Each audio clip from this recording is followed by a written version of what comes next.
The story I'm about to tell you is something you'd expect to see on a Netflix crime documentary. It involves a blackmail plot, a leaked sex tape, a backstabbing family member, and an international footballer who has gone from being the victim in this situation to the accused. The player in question is South Korean striker Hwang Ui-jo, who's currently on the books of Nottingham Forest and away in Spain with the rest of the squad for their preseason tour. While the multi-club ownership model has its perks, it's proven to be a needless headache from a Forest perspective on this occasion, as Hwang, who's never actually played a competitive match for them, finds himself the subject of a remarkable criminal case which could see him jailed for up to 7 years. Now, Forest was seen as a gateway to get Hwang over to Olympiacos by Evangelos Marinakis, who owns both clubs, in 2022. Fast forward 2 years, and the Greece business magnate is doing everything in his power to move Hwang off his books permanently this summer, but is failing to find any potential suitors given court proceedings against Hwang are set to begin next month. Here's what went down. Last year, an Instagram account posted explicit video clips of Hwang and an unidentified South Korean woman.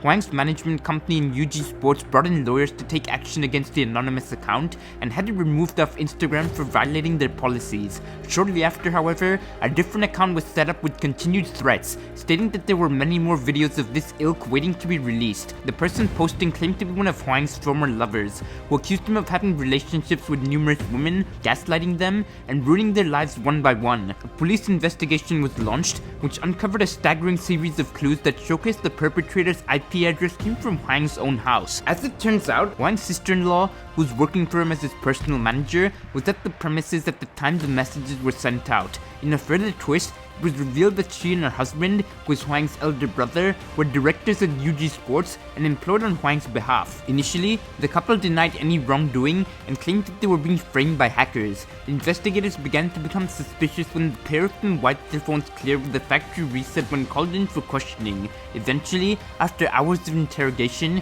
Hwang's sister-in-law admitted to her crimes and said she gained access to Hwang's passwords and other private information via an old phone he let her borrow while on a trip to South America. She claimed she wanted to teach Hwang a lesson, as he didn't acknowledge the sacrifice that was made by her and her husband, as they gave up everything they had in Korea and moved abroad for 5 years to support Hwang, who allegedly treated them like dirt. The court eventually sentenced her to 3 years in prison, and she apologized for her behavior, which she described was the result of being blindsided by revenge. Curiously, Hwang explained that the entire ordeal was a misunderstanding and thus no one should have been punished for it. Here's the part where things get mighty fucked up. Investigators decided to look into Hwang's past and found that he had long been filming sexual activity with women without their consent. Dozens of videos were found on his mobile phone, and the South Korean Football Association immediately stopped selecting him for their national side amid public pressure last November. Initially, Hwang and his legal team tried to reach an out-of-court settlement, but when some of the victims refused and persisted with the case,